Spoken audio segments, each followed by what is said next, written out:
Kam vendosur të bëj disa minuta të flas për disa çështje që mendoj që për mua kanë rëndësi dhe që kam dashur të shpjegoja për audiencën në Shqipëri. Kam shkruar shumë në muajin e kaluar për problemet në Shqipëri, kam shkruar në Facebook që është llogaria që normalisht thuaj për politikën në Shqipëri dhe problemet e tjera që mund të ketë Shqipëria. Por e shikoj që ndonjëherë postimet dalin shumë të gjata dhe është e nevojshme të bëj disa minuta një sqarim, ndoshta me një video që mund të jetë më kollaj për tu, edhe unë për të shpjeguar veten dhe ju për të kuptuar çfarë duhet të them.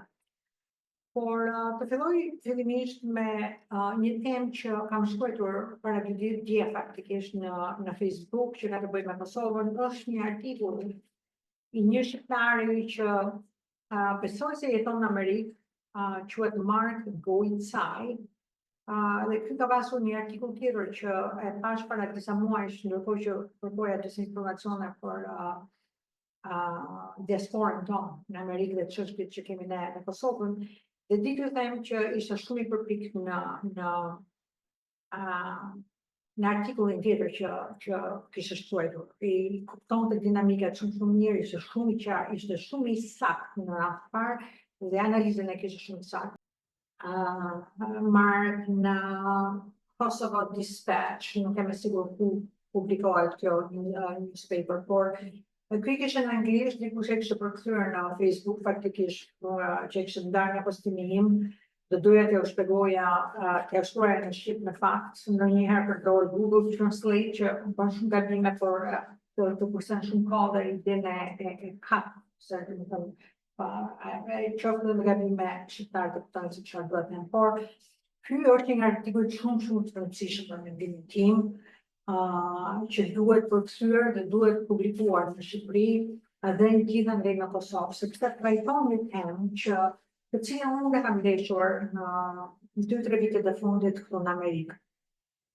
Dhe është propaganda masive e Serbisë që ka bërë kundër jo vetëm Kosovës, por gjithë propagandën që ata bëjnë për një Serbi të madhe, që do të thotë fusin Bosnjën, fusin Kosovën, fusin çdo gjë që kanë dashur të marrin që nga viti 1990. Sigurisht që kanë dashur të marrin, sepse po të imagjinosh se kush ishte që i bëri luftrat në Ballkan, kush i nisi luftrat, ishte regjimi i Miloševićit, një regjim që sot e ka trashëguar Aleksandar Vučić, Marko Đurić, edhe një tuftë tjetër që bëjnë gjithë që kanë hapur, gjithë meselet që kanë hapur në Ballkan.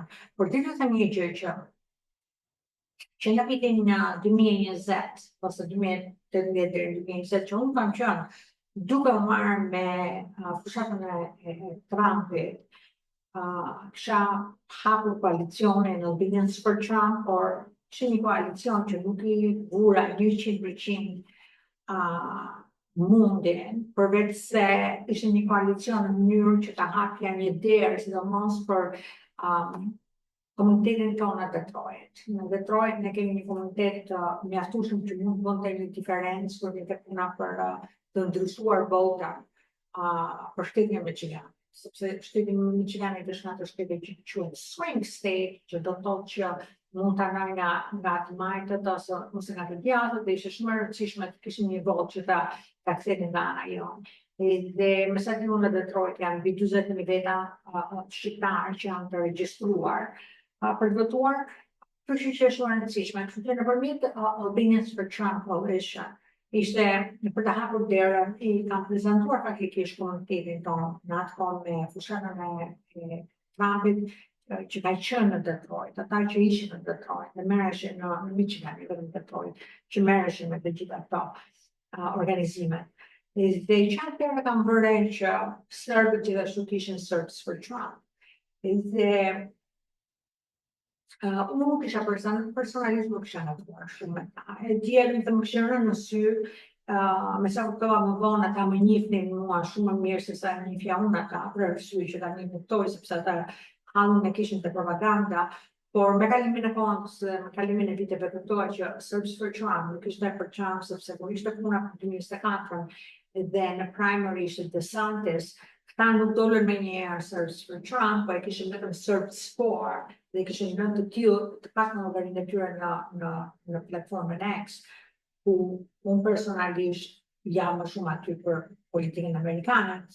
Dhe më vonë kur fitoi Trumpi ose më thënë DeSantis doli nga gara, me njëherë e vunë Serbs for Trump. Por po të kishte fituar DeSantis, i bindi që këta do ishin Serbs for DeSantis, që do thotë thellë këta nuk ishin vërtet një koalicion se kishin një ideal për të mbrojtur Donald J. Trump, por ishin më tepër një organizatë lobiste, për të shtyrë interesat e tyre. Këtë organizatë gjithashtu ishte lidhur me Sava PAC, është një personi që ka është një vajzë, Olga Uragazi, që unë kam debunked kërë, që i themi ne, debunked në kuptimin që kam bërë një kërkim në të shkuarën e saj, kam bërë një kërkim në karrierën e saj, thotë që ka një PhD, nuk po ja gjej se po e kam bërë PhD-n, pak rëndësika dhe nuk më intereson fare të më drejtën. Ajo që më interesonte ishte se ajo mbështet disa element, disa kongresmen dhe disa senatorë të cilët në faqen e Sav PAC e thotë fare hapur që këta janë për çështjen tonë. Okej, çfarë çështje e juaj? Është Serbia. Dhe kjo është e lindur, kjo është bosnjake dhe quan veten, vetëm është e lindur në Bosnia, Republika Srpska, whatever. Dhe quan veten është serbe, kështu që këto duan që kjo ka ndihmuar shumë Dodik me qëra fjala që të ndahet Republika Srpska dhe të bashkohet me Serbinë. Kjo është the goal, më thënë që ka kjo. Në ana tjetër ishte një djalë tjetër prapë në Amerikë dhe i kishte futur goxha rrënjët në mes republikanëve, Alex, nuk më kujtoj tani emrin, po e mund të gjej. Ai ishte serb i lindur në Kroaci, dhe ai qaj se si fshakat në Kroaci që ishin në serb, dhe serbët kishin hikur, nuk kishte më, nuk gjente dot shtëpinë, po dhe ai si moto ka që ajo pjesë e Kroacisë që të pretendojnë të shkojë Serbisë. Në ana tjetër kemi Marko Đurić, që ishte akoma më i rrezikshëm nga gjithta, që ishte ambasador i Serbisë në Washington DC deri vonë, edhe tashmë keni ministrët e jashtëm, që për mua është rëndësishme sepse Marko Đurić ka qenë nga personat kryesor që ka ndjekur ambasadën amerikane në 2008 kur Kosova fitoi pavarësinë e saj. Por Marko Đurić është nga ana tjetër që shtyn gjithashtu për aneksimin e Kosovës, që do shkojë Serbisë. Do të thënë ky është plani i Serbisë në Ballkan. Ne kemi të qartë luftrat kanë shkuar në pozicion tashmë është regjimi i Miloševićit, mbetjet e regjimit të Miloševićit, por gjithashtu një gjë që këta nëpërmjet lobimit lekët e tyre, por gjithashtu dhe një mbështetje fantastike që kanë nga Rusia, kanë futur këmbët dhe rrënjët shumë thellë mes linjave të republikanëve të numrit. Po është problemi këtu. Në 3 vitet e fundit, më ra në sy që disa të rinjt republikanë dhe ata që ishin nga New Yorku bashkë me The Chapter që i themi ne të Washington DC, që ishte më e vogël, ajo The Chapter në Washington DC është hapur tokën e fundit, 3 vjetet e fundit. Dhe morën një trip, morën një udhtim në Serbi. Dhe kishte një konferencë që nga një Nenad Popović. Fillimisht unë thash, konferencë konservatore në Ballkan, unë isha në Ballkan gjithë 3-4 vitet të fundit back and forth, kështu që kisha një çështë kushish nga ishin e tjerë. Fillimisht mendova që vërtet ishte një konferencë konservatore, naiviteti im. Por po të shikosh më kujdes Nenad Popović, jo vetëm që ishte nën saksione nga administrata e Joe Bidenit për lidhjet e tij me Kremlinin, i bie që me sa kam kërkuar në internet, është një politikan serb, është futur në politikë serbe sërish, por është një nga lidhjet e Kremlinit në Serbi. Është shumë i lidhur me Kremlinin, ka shumë biznes me Kremlin, kjo është arsye që ai është ka qenë nën sanksione. Sanksionet they expire, nuk e di si thonë, skaduan. Kishin një datë që i kishin për 2-3 vjet, por që ishin nën sanksione. Ky është bëri këtë konferencën që pati Kevin Wax, që është drejtori i chairman, kryetari i Degës Republikanëve të për qytetin e New York City, Manhattan, and the boroughs, që të gjithë New York State, ka një ndryshim. Ai me gruan e tij shkuan Jack Posobiec, që është një figurë shumë e njohur mes republikanëve, me origjinë polake, ka ndihmuar shumë në polemi për konservatorizmin atje. Dhe gjithashtu Kingsley Wilson, që ishte është vajza e një gazetari që është shumë i respektuar, në origjinë emrin e vet e tha Cortez, që diku nga Kolumbia, katolike, erdhe dhe më bëri përshtypje që kjo është në degën në brendshën e Washington DC. Dhe kjo ishte duhet të shkonte në Serbi për këtë konferencën. Në basi kjo konferenca mbaroi kur vinë këta. Në rast parë, me sa zbulova ishte që Nenad Popović në fjalën që hapi, që mbajti për të hapur konferencën, foli pikërisht për aneksimin e Kosovës. Domethënë, ajo që Nenad Popović që bënte, ftoi këta, ju pagonte këtyre biletat, i sillte, i mbajti në hotele, bëri konferencën, nga recifikatën lek për të folur, se shumë raste kur shkon në këto konferenca paguash. Dhe i brainwashed, të me thënë, i bënte shpëlarje, truri për Kosovë. Kosova, pse i ka thonë Serbisë, pse Serbia duhet të mbrojë kufijtë e veta, pse Serbia po lufton për të mbrojtur krishtërimin në Europë, se është civilizimi perëndimor. Këto ishin më vonë, se ajo që mua më troqi më shumë vëmendje nga gjitha kjo, është Kingsley, që unë e njihja përpara, nuk shkoi. Dhe gjithmonë e kam konsideruar gotë shumë të mirë me qëra fjala. Në bëri shumë përshtypje, por nuk arriti të shkoj se ishte problemet e veta, se tha në intervistë që do e adresoj pak më vonë. Por ajo që bëri Kingsley ishte që kur këta u kthyen nga konferenca, doli dhe tha në Twitter, dhe ka goxha, në atë kohë kishin 600,000 followers, sa Make Kosovo Serbian, që do të thotë, ishte ajo logo që përdorin në Make America Great Again, dhe ajo që tha Kingsley ishte bëjë Kosovën pjesë të Serbisë sërish. Këto që në atë moment mua mund të shkuar tensionin maksimum dhe ju ktheva publikisht Kingsley. Dhe i thash, në atë parë nuk besoj se ti e kupton çfarë të thua.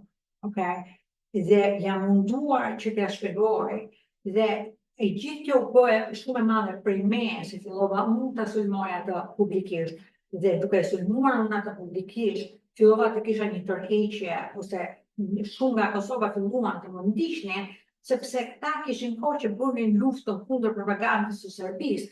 Unë aty nuk ka vëmendja që një sekondë, se këtu kemi një problem, nuk është vetëm problemi i Serbisë që bën lëvimin e tyre që kanë të drejtën ta bëjnë për sa kohë që regjistrohen me farën e tjera, po këtu kishte një gjë shumë të thellë, ata kishin futur këmbët në rrethet e republikanëve të rinë, nëpërmjet këtyre do shpërndanin propagandë më të madhe. Tashti, Rusia ka kohë që ka futur këmbët më madhe. Dhe momentalisht në Amerikë, MAGA është dhe bërë një luftë brenda vetes. Ke individ që janë të paguar nga Rusia dhe nga Katari dhe që luftojnë kundër Izraelit. Dhe një nga pikat kryesore që ky grup lufton dhe nxjerr është krishtërimi. Janë gjithmonë duke thënë Jesus is king, fine. Unë jam e pagëzuar, I believe in Jesus, I love Jesus. Por që të dalësh dhe të thuar të tërve që të tërë të gjunjëzoheni përpara gjizës së bie që ti je super besimtar, okay? Ose ka diçka tjetër ku që shkon, dhe duke ditur se ti shikon që Jack pas objekt që është tym këto. Për shembull Charlie Kirk ishte tamam i horizontit, pas një dorez, një person që besonte në familjen, besonte në mirësinë e njeriut, okay? Prandaj ishte një çast kur zhvrar Charlie Kirk, shumë njerëz nuk e kanë njohur Charlie Kirk në Europë sidomos, po dhe në Amerikë, sepse Charlie Kirk nuk kishte nevojë, domethënë Charlie Kirk kishte aksesin më të madh tek president Trumpi, ka shtyr JD Vance, fakt se çfarë bëri JD Vance për zëvendës presidenti për Charlie Kirk, por e kishte të tëra dhe e vetme gjë që ai donte të fokusohej ishte realisht të fillonte të merrej me gjeneratat e reja, që ai e kishte kuptuar shumë mirë që po i bëj një shpërlarje turi nëpërmjet fakulteteve, ku kishte hyrë majtash, teknologjia e majt shumë, edhe kishte filluar degenerimi i shoqërisë, largimi nga Zoti, transgender, gjithë të transgjinoret, dhe kishte një dëm shumë të madh. Dhe Charlie Kirk, prandaj ju nuk e shikoni se Charlie Kirk gjithmonë e fokuson tek të rinj. Në konferencën e tij kishte një herë, 2 herë në vit bënin konferenca masive dhe kishin gjithë politikanët të shkonin sepse të rishnin brezin e ri, dhe kur Charlie Kirk e ka nisur të diku nga 2017, kur unë ka filluar në 2018 me këta Charlie Kirk, obviously që e njihni, dhe më kishin mësuar disa herë që të shkoja në audiencën e fakultetit që shkonin, ishte Don Junior që do fliste tjerë në sembratuar, por një herë në vit, kur bënte konferencën në Palm Beach në Florida, bënte edhe një mega gala që ngrinin lekët fondet për që i shkonin në turning point, sepse duhen para për gjithë ato punë që bënte Charlie Kirk, dhe gjithmonë ka shkuar te gala e tij, dhe nuk isha kanë bileta, ishte goxha, po që ndjej si detyrim nga ata që kishin mundësi ta bënin që të jepnin dhe ishin aty. Prandaj ne kemi njohur shumica nga ne njihnim, sepse gjithë pjesa që ishte më e madhe se të rinjtë këta që shkonin dhe flisnin në për fakultete, në për kolegje, e ndihmonin Charlie Kirk, sepse e dinin. Por Charlie Kirk nuk ka dalë kur të thotë Jesus is King, ku do e dhja. Dhe Charlie Kirk e ka bërë këtë sepse Charlie Kirk e respektonte besimin e dikujt tjetër. Charlie Kirk kishte një problem me islamin në përgjithësi, por nuk është islamizmi. Shqiptarët duhet të kuptojnë një gjë, që kur unë flas kundër islamizmit, nuk ka të bëjë rast parë me muslimanët shqiptarë, sepse kokalare, familja jonë ka qenë e konvertuar në musliman. Dhe të dalë këtu doja u shpjegoj ku është problemi im me islamin. Unë kam idenë që dhe Shqipërisë po ndodh një islamizim i dytë. Domethënë ne patëm ato që buajta 500 vjet përpara, që është realitet, hidhur në përpjekje, më intereson fare çfarë po thon. Por tash po ndodh edhe një herë dhe po ndodh në një mënyrë akoma më të çuditëruar, sepse sot jemi në ndikimin e vëllazërisë muslimane që kanë kohë që flasin, vëllazëria muslimane ka bërë shumë në gjithë Europën, Londra është kthyer në një Pakistan, disa vende për Michigan, kemi një Dearborn, një qytet në Michigan që është kthyer plot në një gjë, dhe Tirana po kthehet në tjetër në mënyrë në një nga ato zona të mbytet nga vëllazëria muslimane. But anyway, Charlie Kirk nuk ishte se bënte një luftë kundër islamit, por fliste për radikalizmin islamik që kishte hyrë sidomos në Amerikë. Okay? Jack Posobiec është shumë agresiv në këtë pikë. Dhe kam idenë, kam kohë që kam këtë ide, që Jack Posobiec, për mendimin tim, ka një lidhje me Rusinë. Nuk e di se si është, mund të jetë Rusia, mund të jetë Kina. Okay? Po ka një sepse propaganda kryesore që Jesus është king dhe këta e kanë përdorur të gjithë kundër Izraelit, duke thënë që ju e keni vrarë Jezus Krishtin. Okay? Kjo është lufta kështu pak ndodhen përçarje dhe Rusia gjithmonë ka luftuar. Rusia është aligned, do të thënë me Katarin dhe është aligned me Kinën edhe luftonin Izraelin, nuk e donin Izraelin në Palestinë. Prandaj lufta në Izrael, unë kam përkrahur Izraelin, sepse lufta në Izrael është kundër vëllezërisë muslimane. Izraelitët nuk i kanë palestinezëve. Palestinezët janë ata që janë rritur, Hamasi i merr fëmijët e tyre, i trajnon që t'i hedhin dhe t'i bëjnë terrorista kundër Izraelit, po sot janë kundër Izraelit, nesër janë bas në të tjerëve. Kjo është ideja. Kjo është mënyra se si unë e shikoj dhe nuk më intereson fare nëse ju ofendon, nuk më intereson.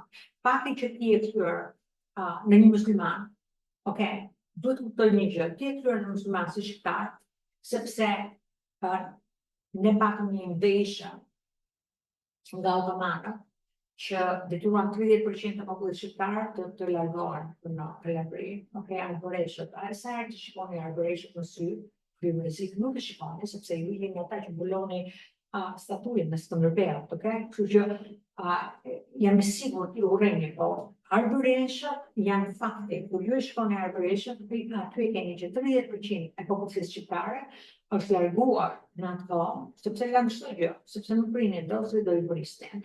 Nëse doni me informacion, letra e John Zakët, po them John, sepse letra ka qenë përkthyer nga Robert Elsie, një nga figurat më me vlerë për mendimin tim të historisë moderne shqiptare, sepse ka mbledhur kaq shumë detaje, ka bërë kaq shumë vlerë në shumë nga këto dokumentacione që do ngelen në të shkruara. Dhe ai ka përkthyer letrën e këtij John Zakës, do ke pas Jani maybe, ku nuk e di se më pak kishte shih. John, do ta ketë pasur John emrin. John Zakës, ai përshkruan, mbasi kishte mbajtur në Kalabri, ai i shkruan një letër të gjatë fëmijëve, që linte dhe i thotë gjithë lidhjet e fisëve, the tribes gjithashtu që ishin atkohë në Shqipëri, që ishin ata të Gjergj Pastriotit, ishin Musaka, of course, Araniti, familjarë, gjithë familjet, të thonë gjithë shpjegime. Nda aty do e gjerë gjithashtu pjesën e Vojsadës, që Vojsada nuk ka lidhje fare me serbët, që serbët duan ta bëjnë Vojsadën në mënyrë Gjergj Pastriotin të tyre, dhe do dalë këtu është pjesë e propagandës aktuale të Serbisë kundër Shqipërisë. Tashti, në gjithë luftë që Rusia, pra ne po marrë kohën të u shpjegoj, sepse duhet ta kuptoni se çfarë do të Serbia, dhe pastaj do ndani tek artikulli që kemi këtu. Në gjithë luftë që Rusia ka shtyr, që Jezusi është king, and yes, fine, është për krishterët. Edhe mos harrojmë këtu do të thënë që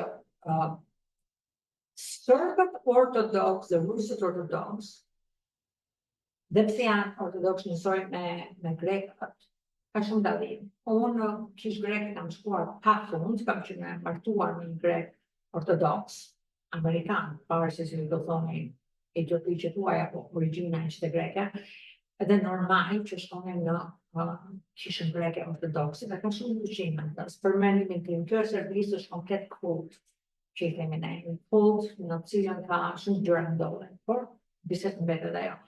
Gjithsesi ditë një gjë që serbët ortodoks, edhe grekët ortodoks kanë problem, po grekët ortodoks nuk janë agresiv, që mund të shkojnë në vërën, përsa serbët ortodoks janë.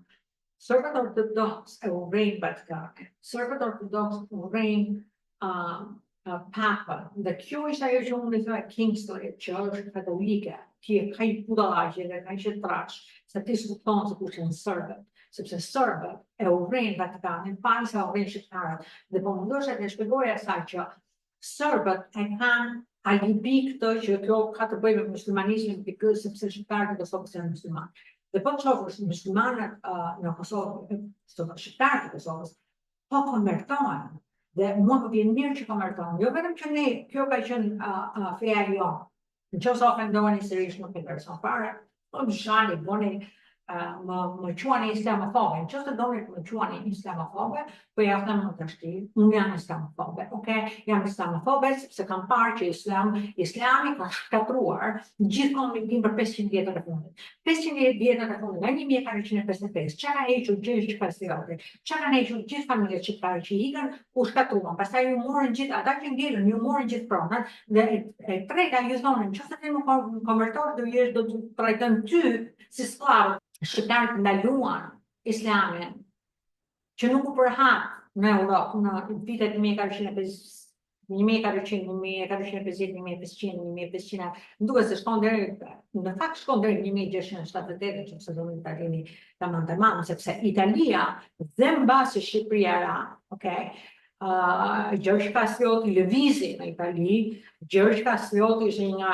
njerëzit më të respektuar që mund ta dini në Itali. Gjergj Kastrioti ishte duke ndërtuar the Papal Army, që i thotë që si quhet ushtrinë e papës. Papa nuk ishte ushtrinë atë kohë, dhe po të shohësh për shembull, po të keni lexuar ose po të keni parë filmin e Il Medici, që ishte fantastike që në Netflix, pakisisht e kanë hequr, një nga seritë mia më të preferuara. E tregon aty që Papa Vatikani gjithmonë bare për të mbrojtur interesat e veta, bare në ushtrinë e kingut, mbretit në Napoli.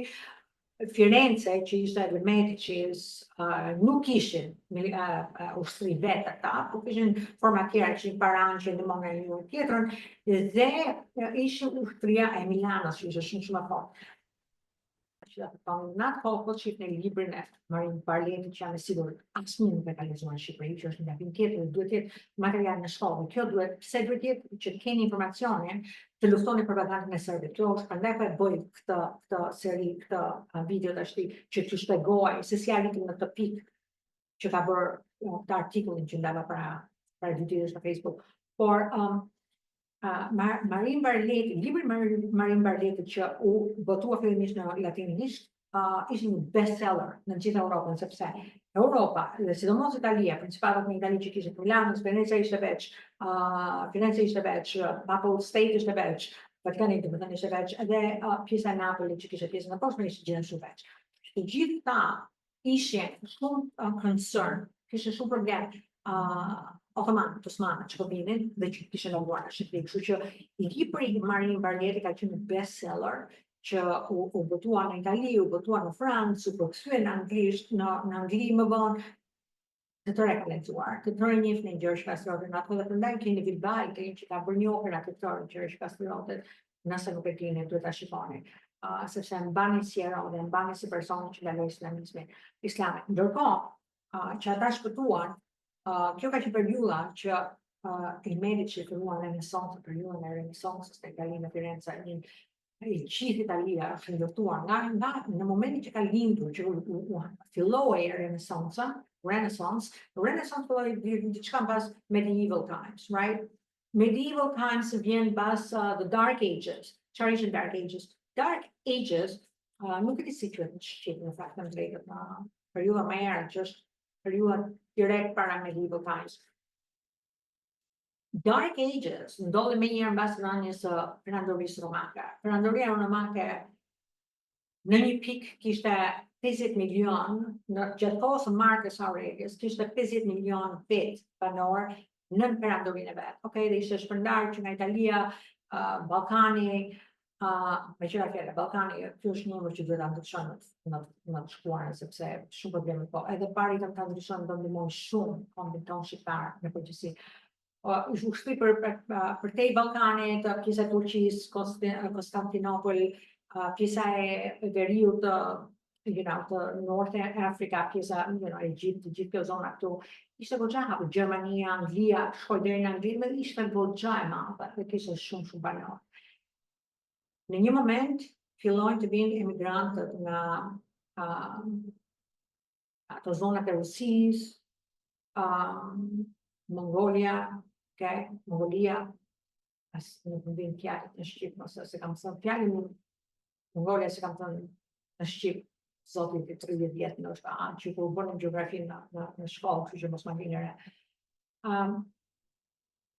filluan avarët të para të vinë dhe pati një dyntje dhe ata kanë ndikuar shumë ekonominë. Në kjo ka që fillimi i rëndës së perandorisë romake dhe sigurisht që ata që sidomos djali i Marcus Aurelius që ishte një nga më të këqij nga perandorët e perandorisë romake, për shumë gabime në mënyrë se si trajtojnë njëri tjetrën.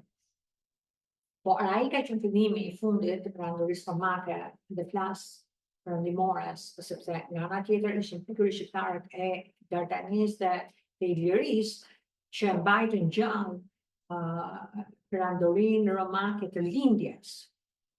Bizantin është quajtur diku nga vitet 1700 me qira fjala, por kur kjo ka ekzistuar si perandori, quhej perandoria romake e lindjes. Dhe siç e dini, ne them gjithmonë që Konstantini the Great është shqiptar dhe unë nuk arrit të kuptoj se si jemi ne shqiptarët akoma në pikën që ne nuk shtyjmë propaganda, por kur të heqë Iran, që do ta heqë Iran, do të zëvendësoj një nga gjërat kryesore, sepse mund të bësh 100 gjëra në të njëjtën kohë. Një nga vëmendjet kryesore që do i vë është historia jonë, të dua të kem një grup ekspertësh që do merren vetëm me materialet e historisë së shkuar.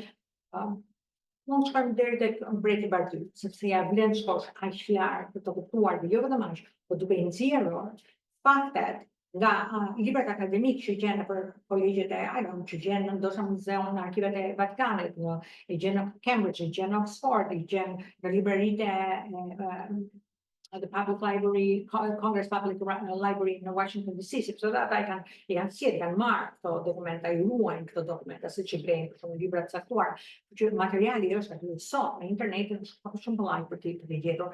Paguan një membership në gjitha këto libraritë e këtyre, i ketë gjitha në internet, është shumë e rëndësishme për t'i kontrolluar, për t'i mbledhur, dhe mbasi të mbledhësh fakt nga këto libra, duhet një propagandë masive për të hapur që njerëzit në gjithë botën fillohen të thonë që Konstantini the Great është shqiptar.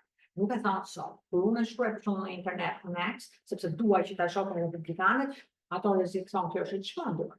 Një gjë me Gjustianin e parë që shkuro, dhe mamaja dhe papai kanë qenë të Dardanisë.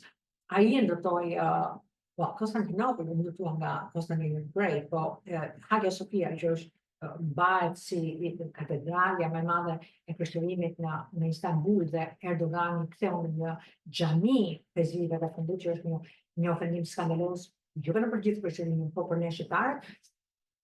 Duhet të rikthehet sërish në një katedrale, por ai është gjithashtu shqiptar. Kështu gjithë ky grupi i Gjekoslovakut janë dhe disa emra të tjerë që nuk dua të them publikisht momentalisht, jam e sigurt ata që janë involved me këtë gjëra do i kuptojnë dhe do i dinë se kush janë. Janë emra deja të mëdhenj në influencën që kanë me republikanët. Ato janë gjithmonë duke thënë bring back Constantinople. Okay? Gjithmonë ata. Sidheni, duhet të stem, duhet ta ngrejmë, duhet të heqim islamizmin, duhet të ndalojmë islamizimin e botës. Okay. Problemi këtu është ato përmendur kur që Konstantinopoli nuk është ndërtuar vetëm nga grekët, sepse gjithmonë thonë që janë grekë, jo. Janë ndërtuar nga shqiptarët. Tashti, këtu vjen propaganda serbe. Futet propaganda serbe dhe thotë, shiko shqiptarët janë si ata muslimanët dhe janë si turqit, ndërkohë që ne jemi baza e ndërtimit të Konstantinopol, dhe ata nuk e marrin seriozisht se nuk duan ta dëgjojnë. Pse? Sepse lufta kundër shqiptarëve të Kosovës dhe lufta kundër shqiptarëve në përgjithësi dhe kundër bosnjakëve muslimanë, se bosnjakët që kemi qartë janë serbët që u konvertuan në muslimanë, që kemi qartë. Lufta kundër e tyre është gjithashtu e kanë kthyer sigurisht në bazë të fesë. Okay? Dhe kjo është artikulli që ky Marko Icaj e ka kapur shumë mirë dhe ka thënë që Marko Đurić, që është ministri, do e vë dhe në ekran në vë.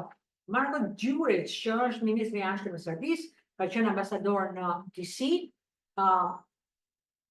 është kreu i propagandës, e makinerisë së propagandës kundër Kosovës. Ky është që ka një Kosova Online, me sa kam kuptuar kohë të fundit për të kur shikon Kosova online, është shqiptare, nuk është shqiptare. Janë dy njerëz të këtij, afat jemi ka dërguar një letër për sepse janë gjithmonë duke thënë që Evi është lobiste, domosdoshmërisht ilegale. Evi nuk është lobiste. Ajo që unë bëj me shpirt, dhe mua më dëmton të thuan gënjeshtra, dhe këto gënjeshtra kanë ardhur, kanë nisur nga Shqipëria që kemi qartë nacionale me gjithë plerat, se kemi plerat tona në Shqipëri, po edhe ajo bisedë më vete. Problemi është që misinformation, gënjeshtra të tilla janë marrë dhe janë përdorur kundrejt meje ka serbët, okay? Marko Đurić e di shumë mirë, jo vetëm Marko Đurić, Vučić mua më ka në black list, okay?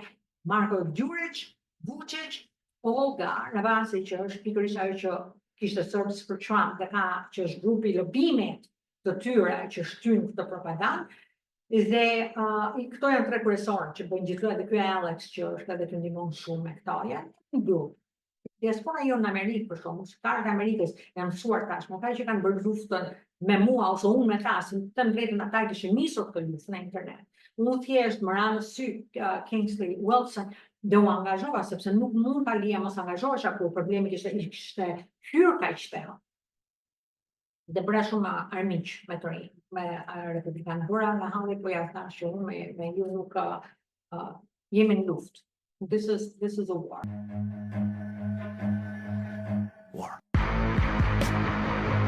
Unë e shoh si war. Mua më intereson Kosova, mua më intereson Shqipëria, nuk po i dal kundër Amerikës, sepse this is not, nuk është policy që po e bën Amerika.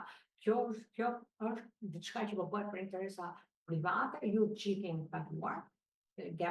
Kingsley nuk besoj se ishte paguar, se nuk ishte nga ekipa, por Gavin Wax është nga ato ekipa që përpara do bënte çdo gjë. Gavin Wax është ish kryetari i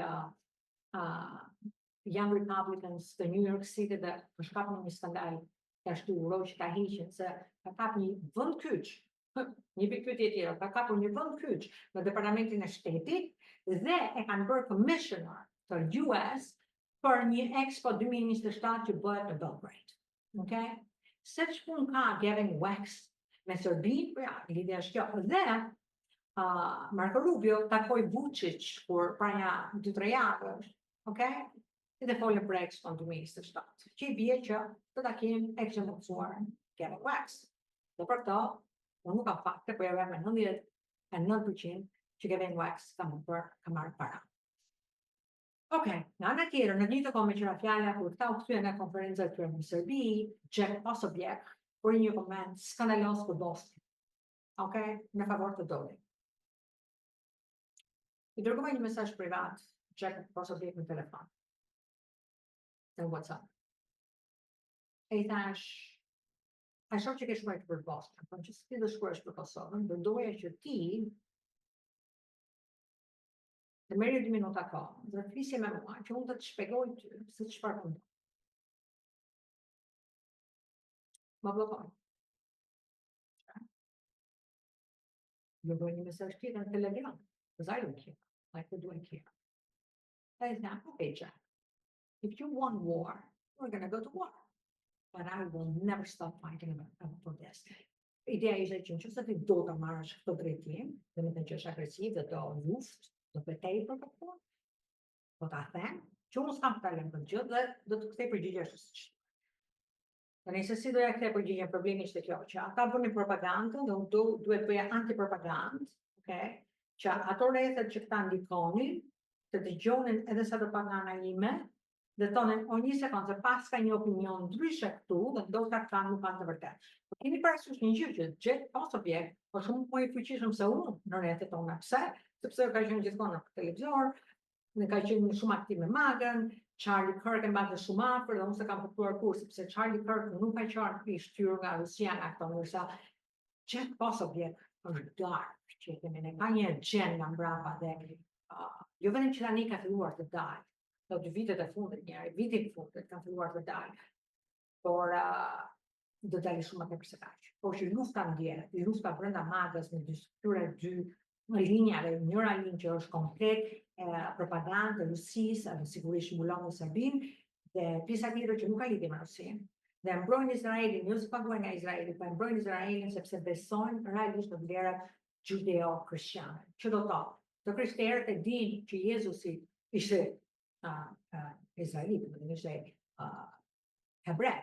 E dinë gjithashtu që the Old Testament, që është Biblia e vjetër para lindjes së Jezusit, që predikonte ardhjen e Jezusit, është komplet ka të bëjë me fenë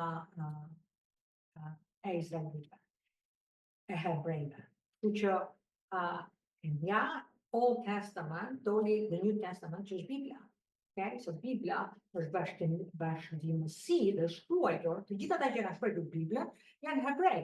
Domethënë çdo gjë për Krishterimin e ka prerje nga hebrejt. Kaq, kjo është fakt, nuk mund ta ndryshoj. Si e tillë, quhen vlerat judeo-krishtiane. Dhe të bazuar në këtë, ne kemi ndërtuar kur Krishterimi erdhi në Europë, u përhap në Vatikan, në Ballkan, në Iliri, e keni në libër të përmendur Ilirin, ndërtuan atë që ne njohim si civilizimi perandimor. Kështu që nëpërmjet perandorisë romake dhe nëpërmjet Krishterimit që bashkuar, Vatikani është baza e Krishterimit perandimor. Nuk është serbët ortodoks apo rusët ortodoks, nuk kanë ide para në Vatikanin. Dhe unë uroj që dhe grekët të bashkohen me ne në ta. Dhe ky është një problem tjetër, sepse serbët po mundon të kapin grekët duke i thënë ju jeni vëllezër tanë, se ju jeni ortodoks.